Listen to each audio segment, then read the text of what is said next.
municipales 2014. Bonsoir à tous, merci Max. Prenons donc la direction de la côte ouest de Tahiti pour ce premier débat des élections municipales 2014 sur Polynésie première. Nous allons parler de Paea aujourd'hui. Paea, un peu plus de 12 500 habitants selon le dernier recensement de l'ISPF.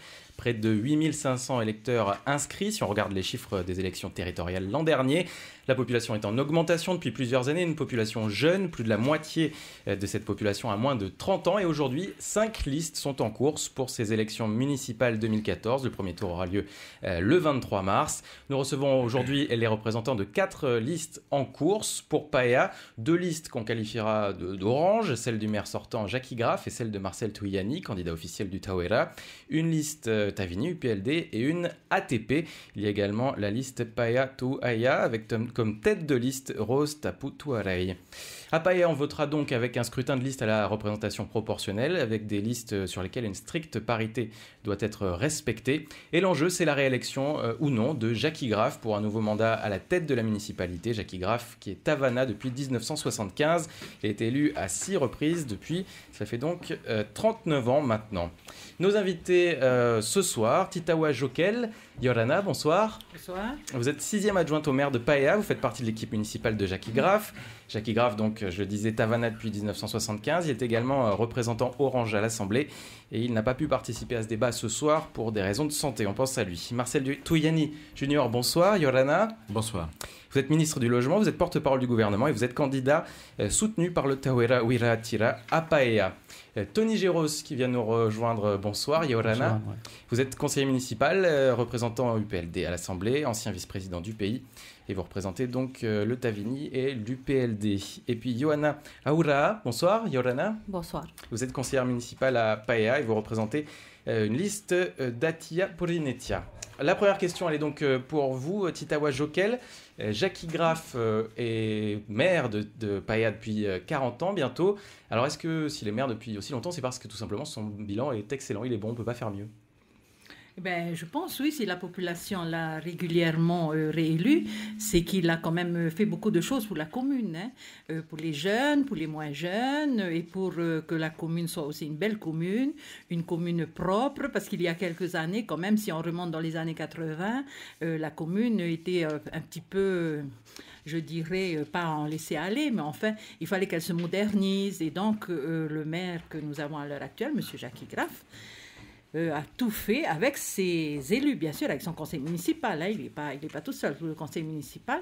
Ils ont fait donc beaucoup de choses. Comme quoi, par exemple, si on devait citer les dernières réalisations? Alors, les dernières de Jackie réalisations, Graf, c'est la caserne des pompiers. Bon, certains disent qu'elle n'est peut-être pas tout à fait prête, c'est vrai, mais vous savez, ça ne se fait pas comme ça. Il a fallu d'abord trouver un terrain. Ensuite, il a fallu trouver le financement, ce qui n'a pas été évident. Mes collègues là, du conseil municipal peuvent en témoigner. Et puis, ensuite, on l'a construite. Et ensuite, il fallait attendre encore quelques véhicules. Et je pense que bientôt, vous savez, quand on commande des véhicules pour les sapeurs-pompiers, par exemple, en France, ou en fait dans un autre pays, mais enfin, c'est en France, ça nous demande beaucoup de temps. Ça demande plus d'une année avant de pouvoir être livrés, parce que ce sont des véhicules qu'il faut aménager. Donc ça, c'est la dernière réalisation. Mais nous avons eu d'autres réalisations, comme un centre artisanal pour les mamas de Paea. Je dirais que le centre artisanal, comme le skatepark, ont été en partie financés par le contrat urbain de cohésion sociale, par la politique de la ville, parce que c'est pour une prévention contre la délinquance. Alors, les jeunes peuvent venir dans ce skatepark, comme ils peuvent aller sur le terrain de rugby synthétique qui a été aussi mis en place, enfin qui a été...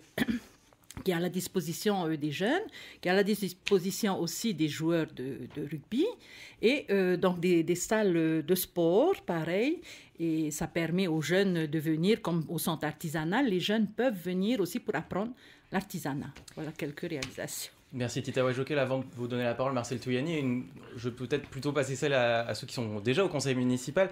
Johanna, par exemple, vous, quel bilan vous tirez de ces dernières années de la municipalité? Au niveau de la municipalité, donc en 2008, je suis entrée au conseil municipal. Donc, je suis conseillère municipale depuis 6 ans. Et puisqu'on est là pour les élections, donc j'ai l'honneur de conduire la liste Paea Te Aho Api, une liste ouverte. Et soutenue par la Tia Et soutenue par Atia Polynesia. Le bilan que je peux faire, donc, ce qui me fait me présenter encore aujourd'hui, les maires ont toujours été des maires bâtisseurs. Donc, c'est ce que Titawa vient de dire. Donc, on bâtit. Aujourd'hui, ce qu'on constate et ce que la population constate, et surtout les jeunes, il manque ce souffle de vie. C'est-à-dire que les réalisations concrètes ne suffisent pas, il faut un supplément, c'est ça? Non seulement un supplément, mais un regard vers la population. C'est ce qu'attend la population, justement. C'est plus de respect, plus d'équité, de la transparence. Un exemple, un recrutement au service des eaux. Vous allez dans les quartiers, personne n'entend. Ce manque d'information, il faut arrêter. Donc aujourd'hui, Paya Teahuapi est là pour ça. Plus de proximité avec la population. Tout à fait.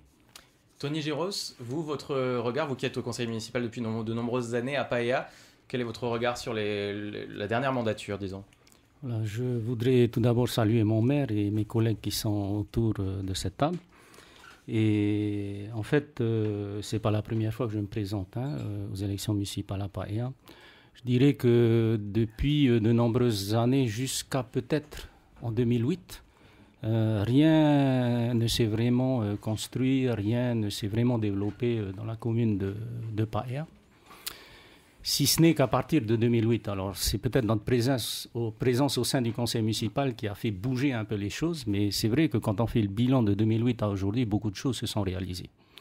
C'est également, comme le disait Titawa, grâce peut-être au partenariat gouvernement-commune de Paea, puisque j'étais moi-même vice-président du gouvernement à cette époque, on a pu retirer les subsides de participation financière du pays pour accompagner les projets de Paea. Mais ceci étant, je crois que le problème que rencontre Paea aujourd'hui, c'est un problème qui est directement lié à sa composition démographique. Lors du dernier démembrement de la population, on s'est rendu compte que la moitié de la population, plus de la moitié même, ils sont à 6300 et quelques, en moins de 30 ans. Et sur ces 6300 habitants, il y a 4000 qui ont moins de 20 ans. Donc, c'est dire que les listes qui se présentent aujourd'hui, qui se rivalisent, doivent focaliser leurs efforts, me semble-t-il, sur les réponses à apporter à cette jeunesse. Et ce n'est pas anodin, d'ailleurs, dans la vie de tous les jours, de constater que sur Paea, il y a un effort très important qui reste à faire pour justement encadrer cette jeunesse. Et je ne vois pas ces efforts. Si ce n'est peut-être ce qu'il y a de plus classique dans toutes les communes, donner un ballon entre les pieds des jeunes ou bien une rame entre leurs mains, mais ce n'est pas de ça que je parle. Le problème est plus grave, il se trouve dans les foyers, dans les quartiers. Et la liste que je conduis, Paea Haremoa, propose justement des solutions à ce problème récurrent que rencontre peut-être pas uniquement la commune de Paea, mais l'ensemble des communes où la démographie est constituée pratiquement que de jeunes. Donc une liste et une action en direction des jeunes, exclusivement peut-être? Exclusivement en faveur des jeunes. Marcel Touyani, vous êtes donc le candidat du Tawera Wiratira. On a beaucoup parlé justement de votre candidature face à Jackie Graff. Bon, si on va un peu plus loin, aujourd'hui et que la campagne est presque lancée, quels sont vos projets, vous, pour cette commune de Paea? Tout d'abord, permettez-moi de saluer notre Tavana comme ça vient d'être fait et surtout, comme vous l'avez indiqué, de lui adresser un message de réconfort et de soutien dans cette période, je dirais, un peu difficile, avec un petit problème de santé, mais en tous les cas, un véritable message de réconfort et de soutien. Le programme. Alors, je m'inscris, je dirais, dans le regard d'un administré que je suis, ne siégeant pas au conseil municipal. Qu'est-ce qu'on peut constater aujourd'hui? Effectivement, comme Mme Joquel l'a indiqué, il y a des réalisations qui ont été faites, on ne peut pas dire le contraire. Le maire qui est en place depuis 1975 a certainement et même sûrement a été un très bon maire puisqu'il a été élu à plusieurs reprises, voire même remporté une élection au premier tour. Est-ce qu'aujourd'hui c'est suffisant? Je considère que non. La commune doit être beaucoup plus dynamique et surtout s'intéresser aux problèmes que la population rencontre aujourd'hui. Et il y a, je dirais, un élément qui ressort des inquiétudes de la population, le manque de travail. C'est un constat que l'on peut faire partout en Polynésie française, raison pour laquelle le maire de demain doit être un maire avec la culture du développement, la culture d'entreprise, pour aider la commune à mieux, je dirais, se développer et surtout porter des projets à caractère économique qui va permettre aux jeunes de la commune de trouver un emploi. Cela ne veut pas dire que tous les jeunes vont pouvoir trouver un emploi, mais du moins une grande partie. Donc concrètement, ça passe par quoi? Des créations, des aides de la mairie? Comment ça se traduit? Bien évidemment, la mairie est un élément essentiel du développement économique de la commune, mais le maire doit aussi être un élément, je dirais, de liaison entre des propriétaires privés. Il y en a beaucoup qui sont des grands propriétaires privés, mais également des investisseurs. Le maire doit avoir cette culture du développement. Et aussi un lien avec le gouvernement. Vous êtes vous-même ministre. Dans une interview, vous expliquez que vous n'étiez pas Superman, que vous ne pourrez pas vous démultiplier entre votre ministère et la mairie. Alors, est-ce qu'au moins vous pouvez être Super Tavana? Écoutez, tout d'abord, effectivement, il y a des partenaires incontournables. Le pays en est un, mais également l'État, il ne faut pas l'oublier. L'État est un gros contributeur, la preuve, au travers du CUCS, mais également avec le pays qui a participé à pas mal d'investissements. Alors, être un super Tavana, c'est se reposer tout simplement sur des compétences de la population, et je peux vous garantir que PAEA a des personnes très compétentes, des jeunes, diplômés, mais également des gens, je dirais, plus anciens qui veulent encore s'investir pour le bien de la population. Titawa Jokel, vous qui êtes donc dans l'équipe en place, déjà aussi on se pose la question, pourquoi n'avoir pas réussi à peut-être à mener une liste commune avec Marcel Touyani? Écoutez, ça s'est passé entre Monsieur le maire, notre maire à qui je souhaite aussi bonne chance. Je rebondis sur Monsieur Touyani. Merci Monsieur Touyani. Ça s'est réglé entre le maire, donc Jacques Graff, le président du pays et je crois Monsieur Touyani. Je ne sais pas s'il y avait d'autres personnes, mais d'après ce que le maire m'en a dit, ça s'est réglé comme ça. Bon, ils ne sont pas arrivés à se mettre d'accord, chacun voulant avoir peut-être une place. Je crois que Monsieur Touyani voulait être premier adjoint. Notre maire ne souhaitait pas, parce qu'il a déjà un premier adjoint, qu'il souhaite garder, parce que ça fait depuis 1989 que ce premier adjoint et moi-même, d'ailleurs, sommes dans le conseil municipal. Ça fait donc des années.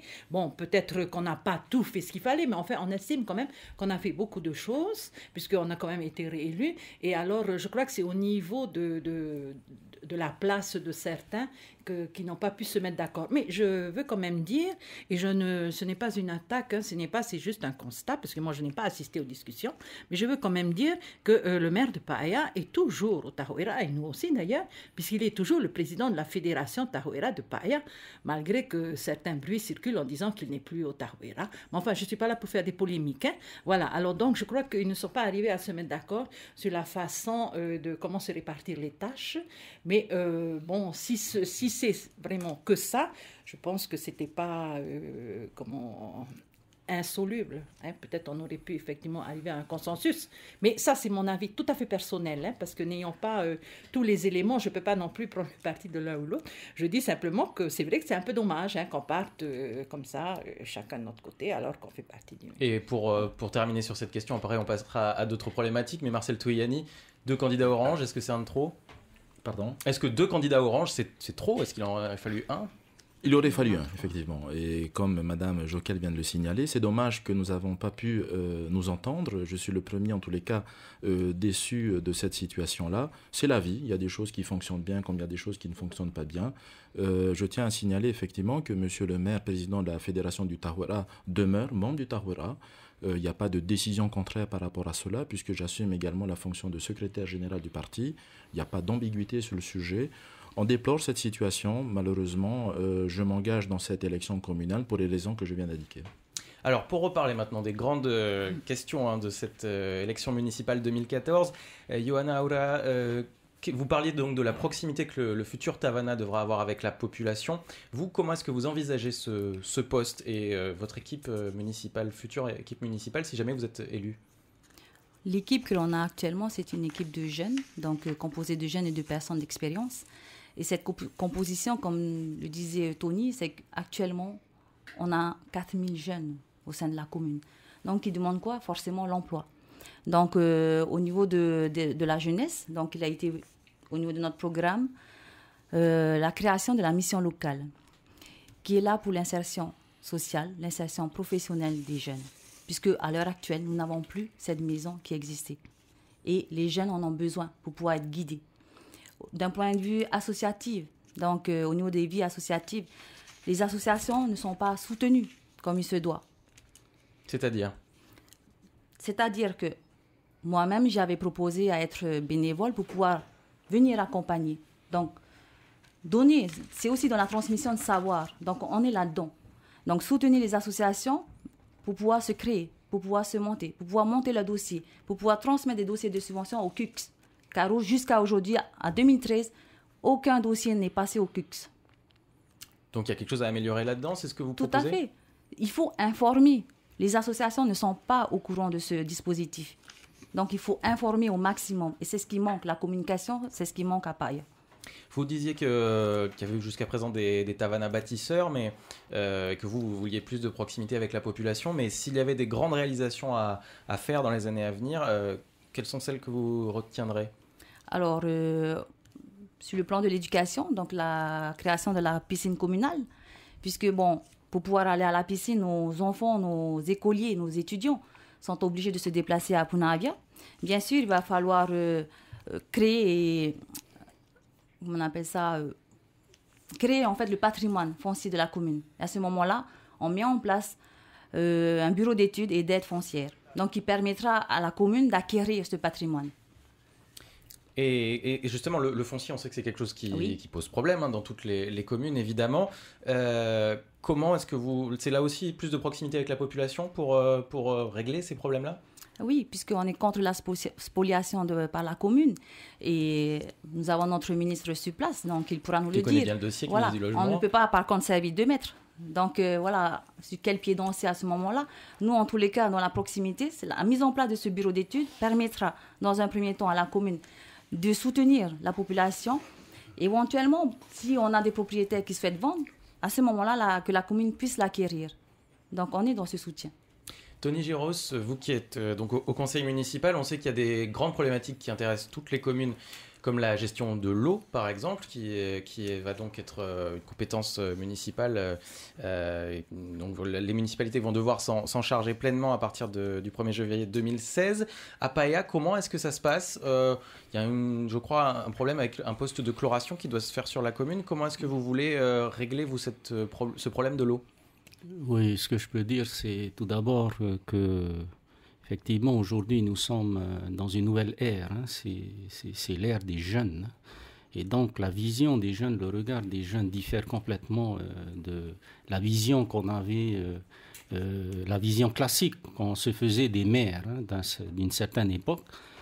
Et j'ai eu la chance de pouvoir m'asseoir aux 2 côtés du comptoir. J'ai fait 25 ans d'administration communale et j'ai fait 6 ans en tant qu'élu municipal. Donc ça m'a donné quand même une certaine vision un peu plus rectifiée de la vision un peu déformée que j'avais à l'époque. Ceci pour dire que dans le programme qu'on présente, il y a quelque chose qui n'a jamais été fait. Oui, il y a l'eau, il y a les déchets, mais ça, c'est récurrent d'ailleurs. C'est tout le monde, toutes les communes vont devoir se faire. Toutes les communes. Ouais. D'ailleurs, en fait, la date, je la rectifie, c'est 1er janvier 2015. Il faut absolument que toutes les communes donnent de l'eau potable. Il n'y a même plus de questions à se faire, à se poser. Il faut absolument que les communes soient prêtes. Si les communes ne sont pas prêtes, le maire, il va devoir s'expliquer devant la juridiction. Parce qu'il suffit Paia est prête? Paia n'est pas prête, mais il y a beaucoup de communes. Toutes les communes de la côte Est ne sont pas prêtes également. Et elles sont dans une situation beaucoup plus déplorable que celle de Paia. Mais effectivement, Paia est à un niveau quand même relativement inquiétant. Et cela depuis plusieurs années. Lors de mon premier essai en 1995, nous avons fait notre cheval de bataille dans notre programme. Quand nous sommes revenus en 2001, ça a été la même chose. En 2008, la même chose. Et cette fois-ci, on ne veut même plus en parler parce que de toute façon, la loi va s'imposer à tout le monde. Donc ce sera quelque chose d'obligatoire. Donc pour en revenir à la question que vous posez par rapport au projet à réaliser, encore une fois, aujourd'hui, nous avons toujours subi en fait une administration derrière les baies vitrées d'une mairie. Et aujourd'hui, je pense qu'il faut casser ces baies vitrées. On a besoin de plus de proximité. Il faut que les moyens, l'outil municipal, la mairie, puissent venir répondre aux besoins et à l'attente de sa population, à même les quartiers. Et c'est en ce sens que je disais que ce que nous voulons apporter à cette jeunesse, c'est les solutions aux problèmes récurrents qu'ils traversent, Parce qu'aujourd'hui, il y a beaucoup de situations de monoparentalité. Et devant les situations de monoparentalité, autant les parents qui demeurent dans leur foyer sont dépourvus de l'équilibre que les vrais foyers, les foyers complets, on va dire les choses comme ça, pouvaient apporter à leurs enfants. Alors, pas étonnant que beaucoup de jeunes poussent avec un déséquilibre qui est patent. Et lorsqu'ils atteignent l'âge de l'adolescence, ils sombrent dans la délinquance. Et donc, pour essayer d'apporter une solution maintenant, il faut aller directement là où vivent ces jeunes-là pour essayer de solutionner leurs problèmes. Et c'est le travail d'une équipe municipale ? C'est Et dans quel sens ? c'est exactement le programme que Paea Haremoua entend mettre en œuvre, en créant ce qu'on appelle des référents de quartier, mais officiels. Souvent, les Tavana l'ont dit, il y a des référents dans les quartiers, mais il faut officiellement les nommer au titre de la fonction référent municipal au sein des référents sectoriels. Ensuite, dans les grands quartiers, les grandes zones, il faut pratiquement créer des comités sectoriels pour pouvoir justement encadrer toutes ces familles en difficulté. Et puis c'est un travail, en fait, on va dire que c'est l'affaire de tous. Ce n'est pas l'affaire de ceux qui vont s'asseoir au conseil municipal uniquement.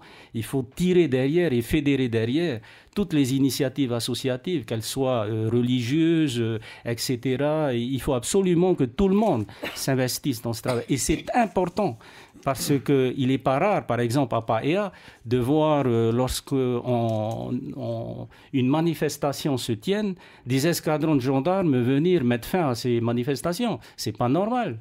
C'est pas anodin également de rencontrer tard le soir, vers minuit, lorsque je reviens de mes réunions politiques des districts, de rencontrer des jeunes à bicyclette qui ont moins de 12 ans, déboulés sans lumière sur la RTA. Donc il faut absolument répondre à ce problème. Il ne faut pas attendre qu'on se retrouve devant un drame. Et Marcel Touyani, vous, le maire que vous pourriez être plus tard, la jeunesse, c'est évidemment un dossier qui est important. Vous, par exemple, qu'est-ce que vous pourriez faire sur la sécurité ? La sécurité est un véritable sujet, mais je considère que le maire doit être au service de la population. En tous les cas, c'est comme ça que l'on voit la fonction du maire. Vraiment, l'élu doit être au service de sa population. C'est un élément indispensable.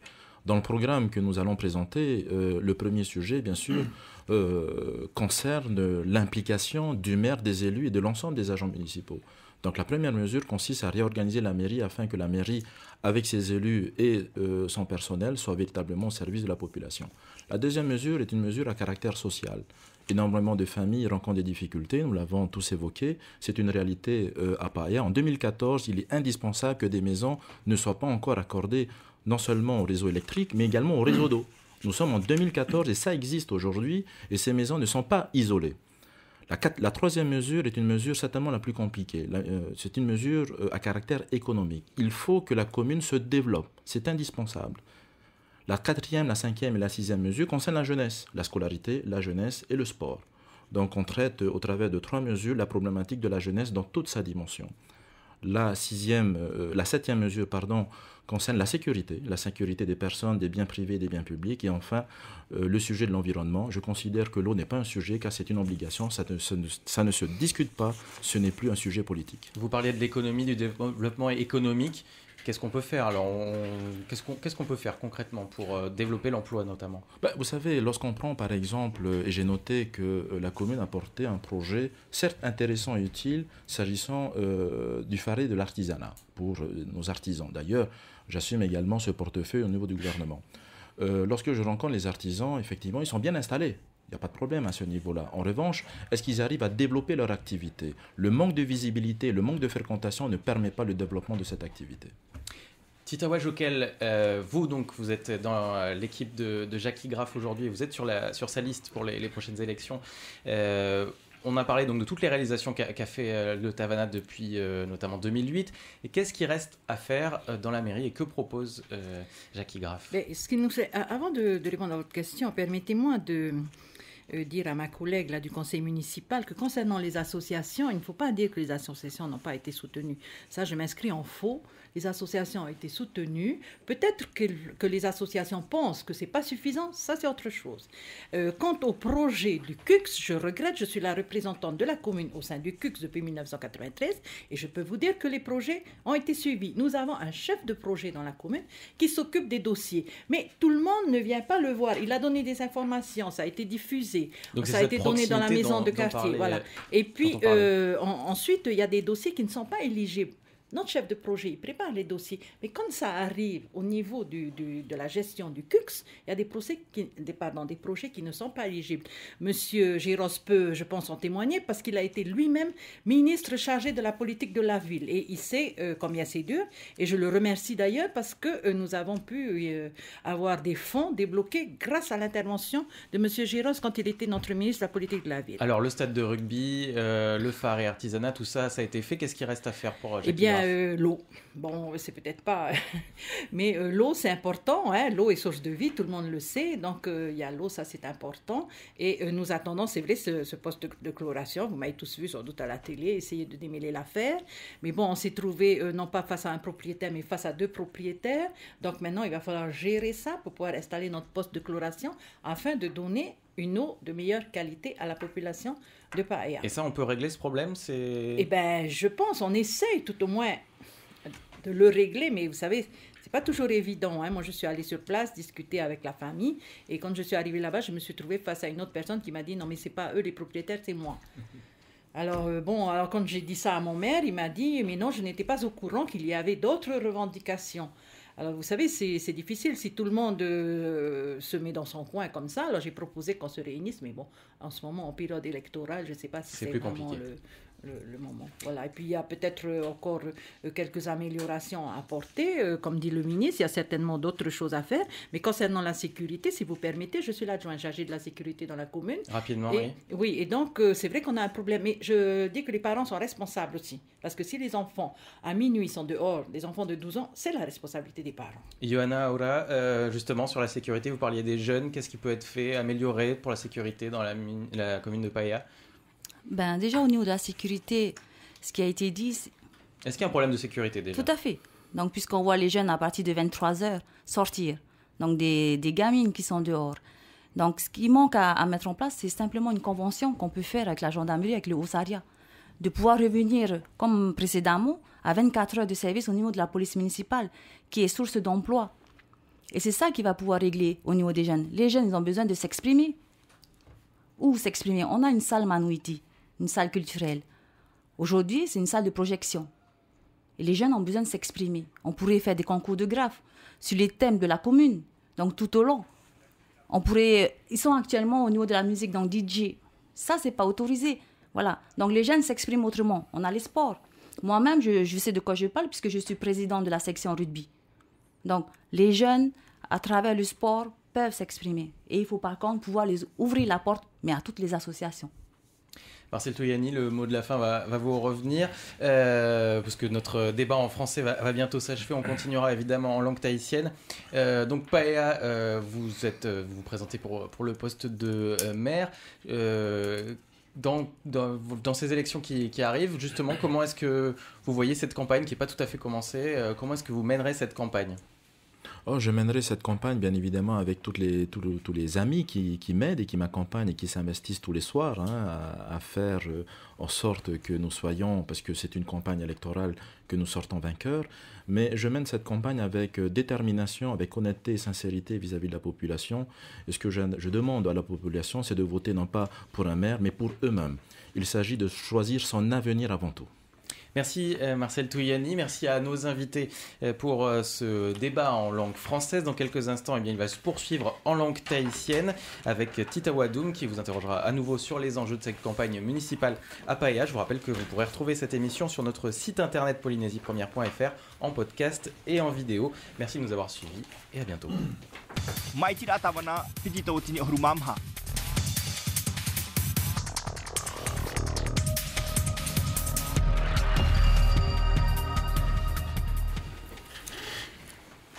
Yorana o tau te whāi e te mei I te hora nei I roto I tatatou whanahor a radio horor a tawana ure te wharere a matamua te I te ipe hei hei te whāi nei matou I te mō up o tapura e horo nei I te piti horu mātoru no mati I paea nei e pē rahir a tapura te e horo nei I paea e maha tamatou I whāi I te mana I yorana o tau pauroa.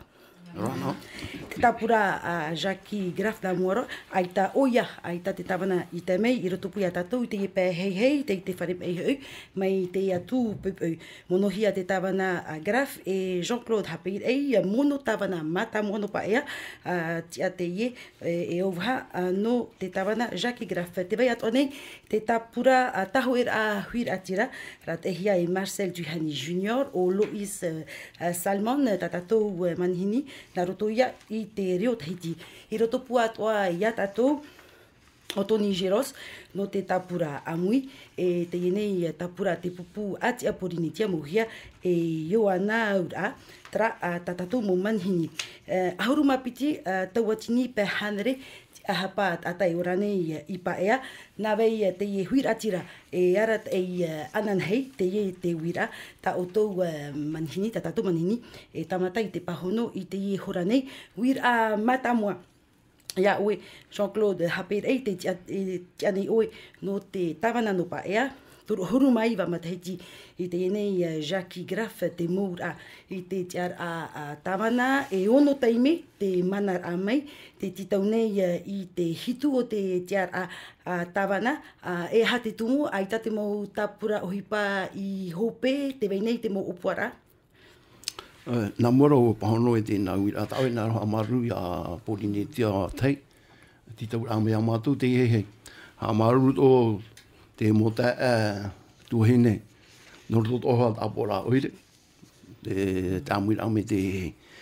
Te pahono rao tau e wira te rea hoa. Parau mohoa e tian mo tāpura hipa. I oti roa tura. Mo opua ai manahi mai. Te tāwana. Ai tia I oti roa tura. Manahi o Jackie e horo hau ona te whaapira mo mero apora oire no pae.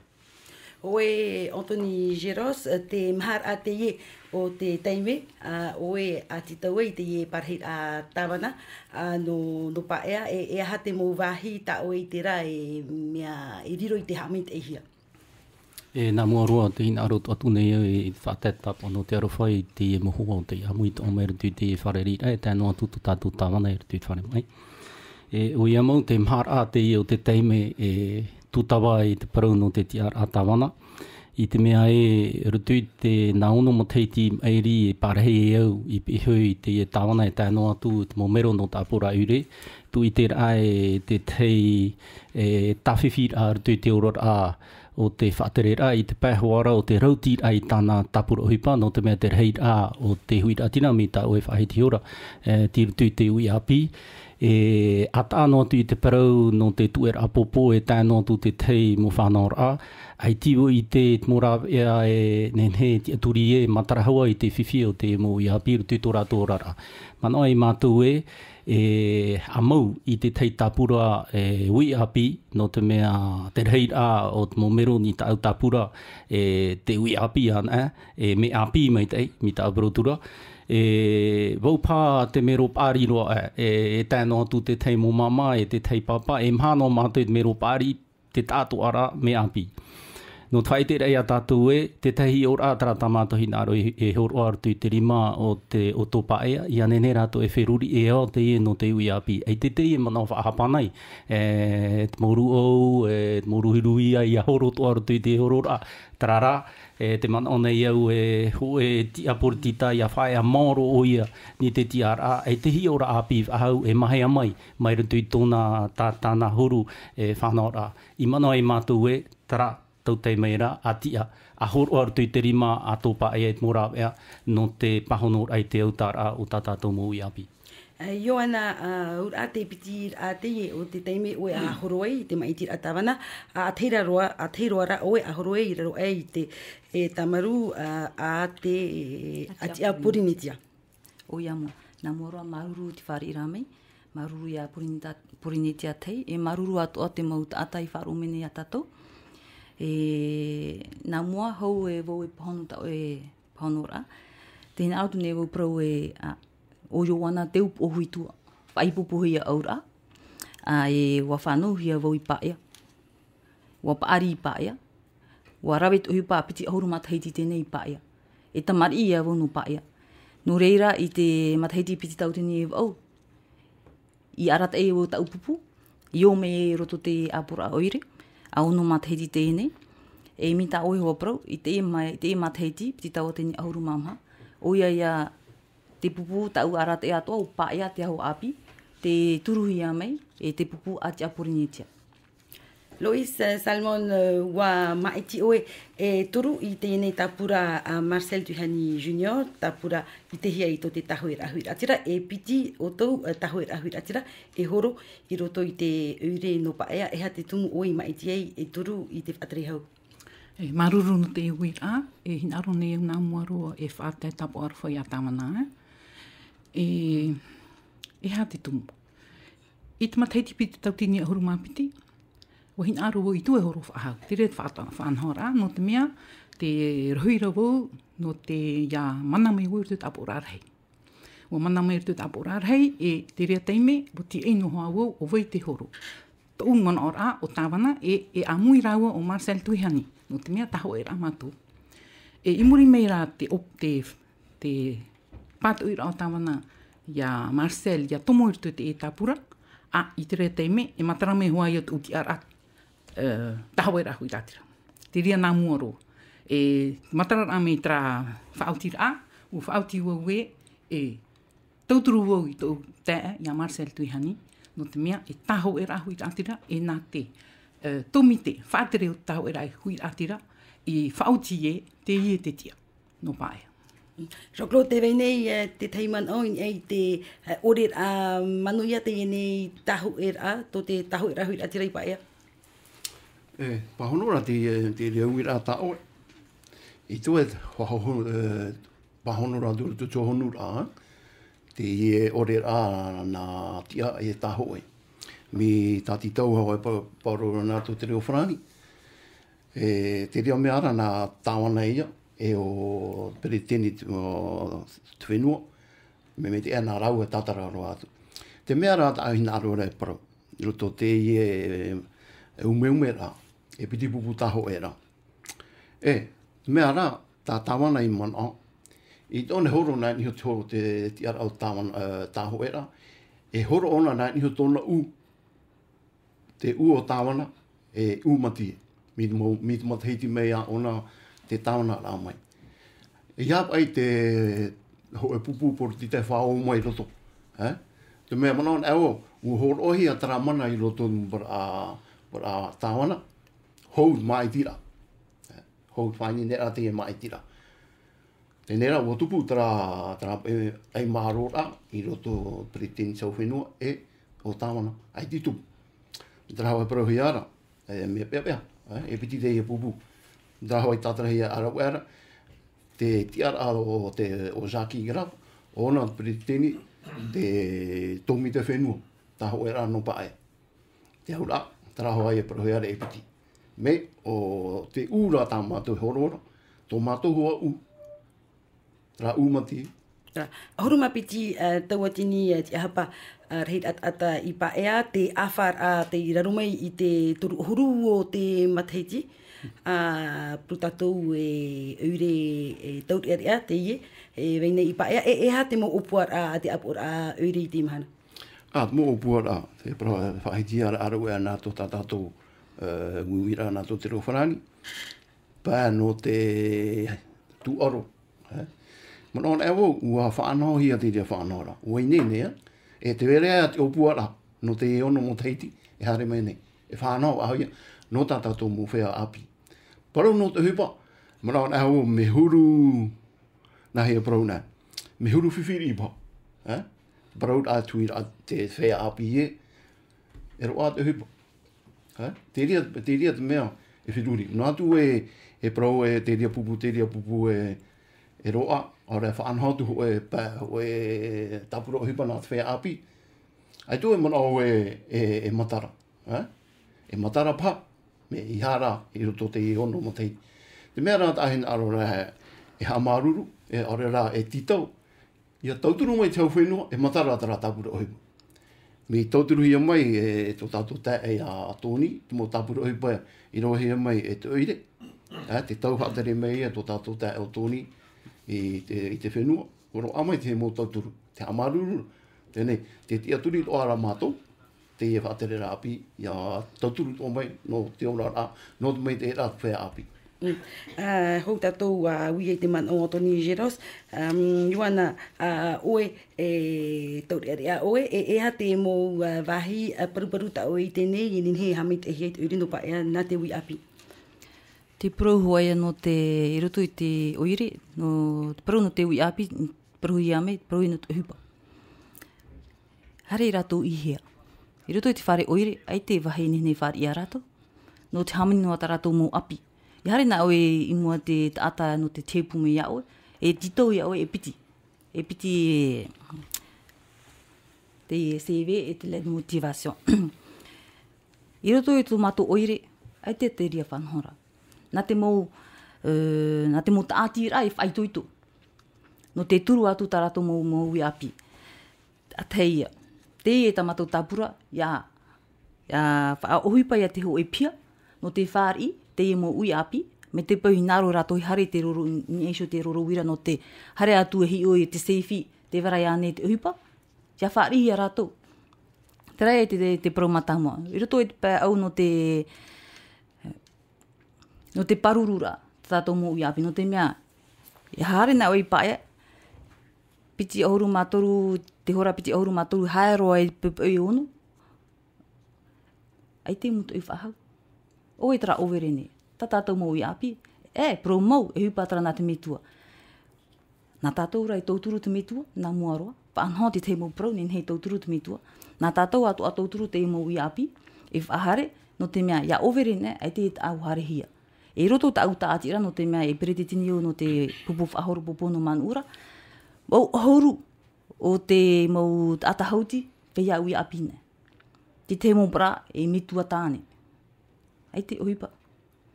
Tēnei, nahai e tauturu. Nā roto e te mo ohipa e rurur ata tamato i rawe ne, nā te ria e tauturu. Te mea e tamato i tito ne. O Tony Geros, te tūnei to e man au, i te e man au, e nā te mo tātira e whaitu tūnei, te weinei, te tuhu a te ure. No mātou no hoa tō mātou man au, no pae hari mua. I te prau no te ui api, e te man au nei mātou, e te whowha, mo tira prau no chapira. Ia rātara hapira, hapi hia nei tuit mo whare hapira. Hapira o te orara e mo tawhiwhira o te e tau. No te mea, ia tātou e aramoi nei te mea e ti roto tātou i te tau oe. Tō chau whenua, tō chau whrani, tēnua tū tō chau oire. Ia pai tātou e amoe moe a tō tātou nun a ma te praut ae. Mauti tātou rirua i whatere i oire, whatere i whenua, whatere i chau whrani, e roa tā tātou hipa e re roa tu i te rira. Te mea rā tā tātou nene hapi i tō tātou mo tamari i te ui api o te e tau, i e hapai pai, i e hapai pai. Tō pahara mai, rutui tōna rima, hopuru mai tei, i arawe papu mai tei, i pro e mātou e rawe hei mo uhi panen hei matara. I hara titia, e au pai te mana tātou mo ui api, rutui chapi rahi e rātou, i aro no rātou e nana, i te pēo chau oire, chau whenua, e chau whrani. Ai te tō tātou whiwhi e matara mi te rira. E te piti, mautira titohi e chau oire ia wheruri te tei mo whanora, roto hoara chohoa o te oire. Ia nene te tei tuha papu mai tei, e pupuhi a roto te rima o te mo ona. No te mea i te mana mo ona hin arora rato whatupu ta rato i mira roto chua oire, me rawe ata no rato, e hare rato e hio a te hohi a rato e tapu whenua, ha mauta rato i mira e rira. E renui mai tei man o mātou, titohi a putu i a rato, hoe wahai papu mai tei, e i ni taua re nira, titohi et mana oire, i a papu mai tei mo ona, tātou wahai ra e nen he o tau, e ha mauta o tau i mira no te mea, i te tātou, te prau no te i mira fofa, te prau toa e te rina, no te tatarara e te whiwhi ohi pā tātou mo te mari, mi te peu e whatiani ani tātou, i te mo ona i haramai rutu i tō tātou nei tuha oire, e oa rātou i chare mai, e oa toa tātou, no te mea e roa pai ohi pā tātou mo te mari. No rina mātou e rutu i tā mātou tāpura ohi pā te parahuara no pae hare mua, o wheruri mai te mātou i te teimo whanora, no te wha uhi e rā, tēro atu i te whahamamara i te teimo tute, o te riru ai mana, rutu i te whaterera oire, hamamara no te umera mai te e mo ona, hi naro nei whatupu tā rātou i mira, rutu i tō tātou nei oire no pae. Umir ai te mau ona Loisa te hupa ia rawe hene te whaterit a hau o te whenua i te mahana i te mo ona tinito. Te weinei te mau whenua whatuhia i te eure no paea no te ue mai i te mau ona. Te weinei te mau whenua na te eure, te weit o nera te whenua na te hau whenua to hoa. E ninet o te hau whenua e tauturu te eure, nā rato i te pupur ai te e mau whenua, e mea rei mau whenua i paea, mea rei mau whenua i paea, e te ia hoa te tautora a tō mātou tia o Marcel Tuihani, o ia hoia te whahare rā me te mo ona mi tātou tātou te i parau anei, tō tātou te o tōni, o ia hoi nā roto i te imu rāwea, e no amai tohi pāt mau taurare ane, whiapari ane, te patur a ti te mo, te horo ara, ti te mo whenua, i ane nei te mo teiete, hara me patu tā rato mo teiete ini heo. Te ia man o tā mātou puputoa, o ti tātou e whae no tāwana hapa, no tāwana pro no te pope, no te peu, o ti tēnā tau. Te e tau, ti tau hi ara tō e tāwana, nānai hare e imi te mo ona. Nānai hare ona e imi, e awha imi te tōna oire, e puputu mo whenua, trata mātou tautora.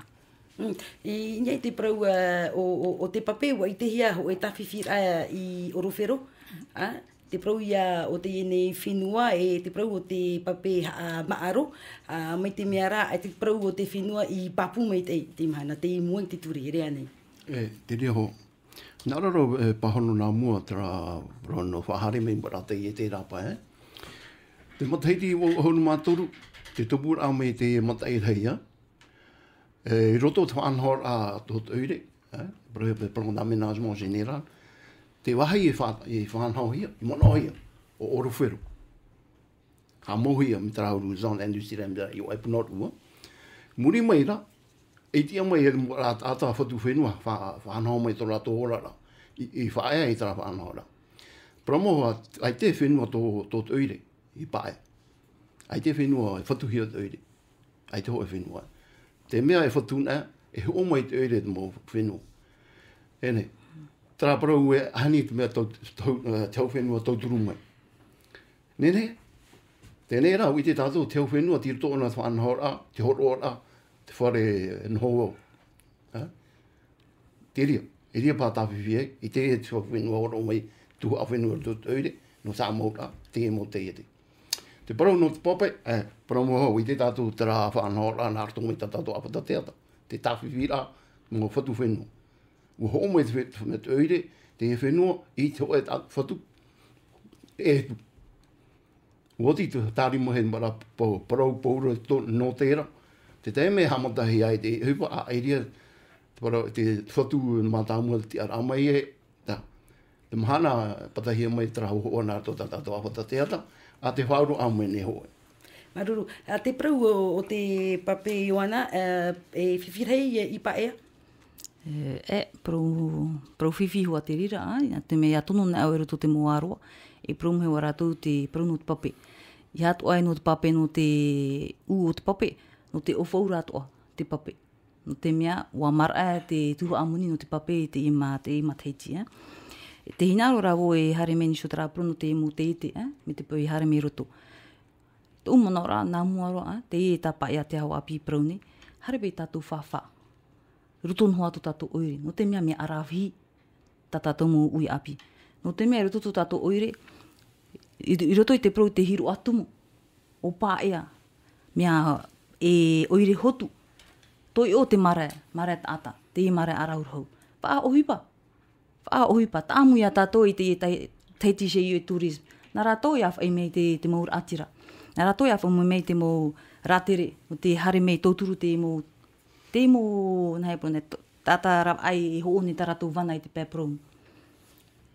I hare tātou I whawha ato ata tātou mō matahia po no te mea ti roto I a rātou, te mō a ai no paea. Ai tāra I te imahana, te veisho no ia. Nā mua pa I hare, a whae me te mō te ete, wha ohipa nā mua, e riro e ohipa. No, nā vei, nā te mō pēt I riri. Me nā whia whaatupu te mō tātira, whaatupu haamau te teiete? Whaatupu te mō tātira, e tamato e titaune, ia whaatupu e te prohie Festival de la Culture. No te mea, ia whaatupuna o te Festival de la Culture, hei te tumu e whamei. Te proe no te whaamura te ata. e hare te imu whia e whaapu. Te pro no te whia taute rawa ai. Ia riro te rira e te imhana o no rato inene e ho o ta rato mo maa. Ia whaahuipa toi e te pro no te mo ui api roto i te pro no te tatau mea rei pa ia. E te mo mama atoa no te mea e tamatou pū pro ia no te rima i. Ti roto i te hei tapuni hia. Ai te ha amara anu te pro e tio. Te rira e tamatou i titou ne. Te Lois, te weinei te upuara te tahu e rahu atira no te ahutut pro o te hiru atumu, te pro anei o te whea whaapu e to te whea rawa ai atu ai paea. I nie te pro hinaro e whaatame te pai marama me te pro no teietea. Te mo teiete, i mo teiete tintoa, ai taro atu. Mo atahoa no paea, furcado no paea o furcado. O i te tatou, nana te brasserie. Te rea mo teiete tamatou e he paraura. Te hinaro ratou te whenua. No te tūta ratou mo muhe aineho. Ia no atu hipa tāmau. Ia mo hipa e me potopotono. Mo hipa tāmau. I te mo ui api, i mo whea paari i paea. Wara mei wharere ia o tō uani. Ai nā te trae tae paraura. Nā te tāwana e haere, ia te tāwana whaanoa. Nā te tāwana e haere i trāmu ona. E whaanoa te pia tōroa. I te minaria, te mātou whiruri rā. No te pahono te proto no te rima i. Te proto arawau i te pete i te vai. No te patura ai te e wharea. Wahine nehero nā mua e pētātai. Te patura he te mea whare no te mau artisan, excusez-moi. Mo mama, ti tātai. Tēne, nā artu pai te whauwhaato hoa ti ereri, wa patuhi te whare hoe wahai, i te tātai ite. I te tātai ite, e aitat o hoa te muni, e o mene i rito te mau, te awhata o te mo mama. Whiwhi te mo mama i rito tō rara. Te mau o puara, o i hoi, ia whawhau ahia. Pōro te mau wahimita iwana i parau nei. Parauno o no te parauno te roto no mara. Hare tātou hi o te e roto. Ai tiho e hupa ai prihio, ai tiho e. Hare tātou i ti are. Hare na tātou i ti are te i e apo e mea trou du souffleur. Hare tātou i ri. A popano te mau wahai hoor. Ana te mau mama. Te ria tā mātou hin arora. Hooro ap e to hupa wha patu te mau ti te mau whare prihio. Ia nene wha whauwh ahia te i e roto. Ko ea te mau wahi atu ono paia nei. Whaafauwha, nā arto i te horo ar atu hipa. Te horo ar a, te mau mama, te rea mau wahi ane nei rato i hau ta rato mo te a. Ta ohi ora, ea te hipa i ori whaatupuhia. Te parora wau e warawe hoa tāmana tāna o hipa. Tā tau te rawe mei ona, warawe ona te hipa. Tēnei rā, wa tā tātou ho e tau e tūr ei whaahau mua. E whae anō i tā taura. O ti tā hipa tau teitora. Tēnei, ti tau hiara tātou tēnei, hare mua. Ia wewe i oire tō hoa, i te hia pa i te wewe neo paea, i te hare neo paea mua. Mea reit mo opua rā, tano i rawahi e paea nei. Mo opua rā api. Mo tiria tau tō mana. O toni Geros, mon oto oe arau ene e prau o te pape? O ia mau. Te parau no te tawhiwhira o te whenua, te weira te ture no te rina, te weira whanau no te tiawarura, re tiri e te whiwhi. Mana wau, te whiwhi tini o te whea o te ore au whaunei tā rātou utua. No te mea ratu te teirurura i mairi, wanenhei au i numera. Te awhara o te nuna i te au whaunei tā rātou utua, i te pā o te peu e tāno atu, i te pā. O te pope o i te tātou i te ture api no mo oire i te mana whahe pōnei a whaatiti e wharohe tapura fo whahau no tara tuha e tara tuha. Te whiwhi te i te hiara i te pā o te pope ti ni whaitō e pā ahauru mamaha mirioni o rau. I te pā o te peu hanere ahauru mapiti mirioni. Te uiwi nei au i te mana, te tawana o te parhei te horora. Ti tohi ana ia wheruri te tei whanora, ia ore te rawea no te oroi e te rire i riro i tiamara af ahua i te utua. No rira te ria toa wau i te taiara i te mhana i te whaotira o te rawahia rutu i te teirurura, rutu i te apora ere, te ore I pat I hope ro I te parau no te whaotuera I te whanora te ture ure a pi whahepo nei I te tapura fof a tae no te pope e tapura fof a tae no te peu e taino atu no te rapaura I te pope vivi. Jean-Claude, e ha te pahonora I te iene mau ahapara, te awhara o te hui atira te ore o fonte I te pope. E ha te mora o ta autou I imi no te tatrai te whiwhi. Hoe ruru rā tā mātou e te hine hapara te whawha. I roto tuatere a tomi tērā teitei. Te riho a te mea matara mai, te ofo ore a te tāta, te popai, te pau. E wani mei te mea te e tia. I anihene ai ona e tāpea. I roto I tā rātou tātara mowhea I te pēra. Ho e tuhua I roto tā rātou awhata muni. E whare muni tiria tā rātou weira. Tātara mai ho e tuhua no te ofura. E womana au zaki I hawa hari tiria whanora. O te mea te weira wa te mowhea. Witi tātou, e mara, te wera. I hi ona era tātou, hi o mai tēnā tātou I roto te orara. I te tātou, te mō whea paraura tātou whea iri. Mara nau mō whea whaan auro ai pau. Te tēra tātou mō hope tomo. Are ara. Te te. Ai tō paru whea mea te wera tā tātou whohua. Mō whea tara, mō whea iri ira. Te ria tā au I hi ora. Ai te rātou tākua rā tārau. Tara.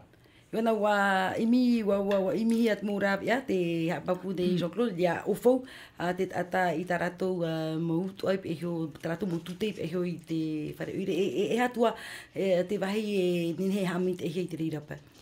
Wa imi te tāwana e te apura oiri te rāwia no te mea te tāwana hoi wa titou manihini roa ona te teifeti no te prau atua ratu a haremi ofo. Tā paia te hau api I mano, I harep e mua te huira atira. Ia whawhai ratu I ani. Me te pau e ita inenhea o e ofo te tino muni rei I te ho e teime, tā tuhu apai. Horuma piti apai to te ho e matheiti, tā tuhu a inenhe. Ia riro atu o te tata I rautine te nana e te regisseur. E hare roto te mau waroa. E hare ati I te ramuni, no te mea.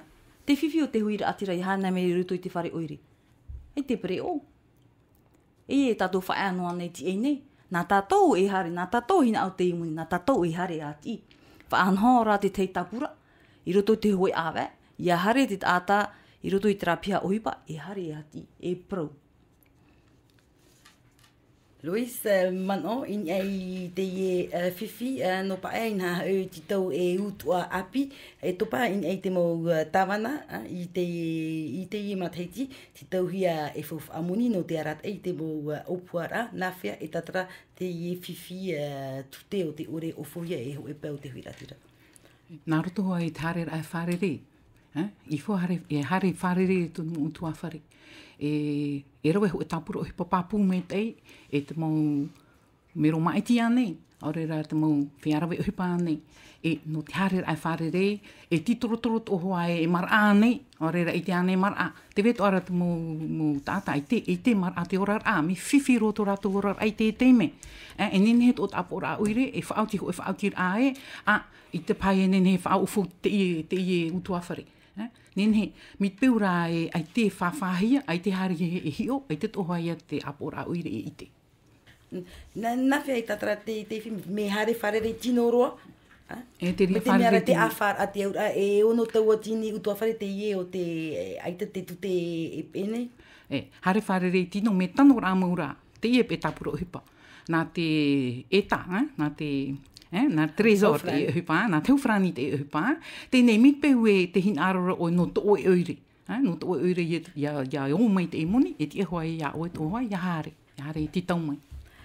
O toni Geros, tau te toni noa no te pahono I te iwira. Mea, protopa e ainu portita to atra, no te mea te whiwhi ere no te matheiti. o moro anei te tapuro hipe trawe ahia o tero ara I te fifi te mana no te mea o tānoa I mo tarhau o te motua I te ofohia nei te hina aro nei hapapu mai te mui a tātou pauroa e ture no tarata I te whanora no te mea te roto no to tātou nu ai moe ara te naura rātou o prau tawana hi e ufo ai te awhiwhihia.